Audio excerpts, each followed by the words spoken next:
சங்கீதம் 119 81 முதல் 88 வசனங்கள். உம்முடைய இரட்சிப்புக்கு என் ஆத்துமா தவிக்கிறது, உம்முடைய வசனத்துக்கு காத்திருக்கிறேன். எப்பொழுது என்னை தேற்றுவீர் என்று உம்முடைய வாக்கின் மேல் நோக்கமாய் என் கண்கள் பூத்து போகிறது. புகையில் உள்ள துருத்தியைப் போலானேன், உமது பிரமாணங்களையோ வரவேன். உமது அடியனுடைய நாட்கள் எம்மாத்திரம்?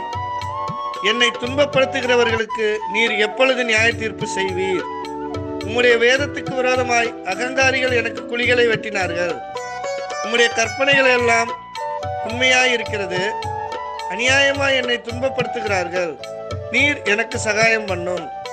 அவர்கள் என்னை பூமியில் இராமல் நீக்கிவிட சற்றே தப்பிற்று. ஆனாலும் நான் உமது கட்டளைகளை விட்டு விடவில்லை. உமது கிருபையின்படியே என்னை உயிர்ப்பியும். அப்பொழுது நான் உம்முடைய வாக்கின் சாட்சியை காத்து நடப்பேன். God bless you.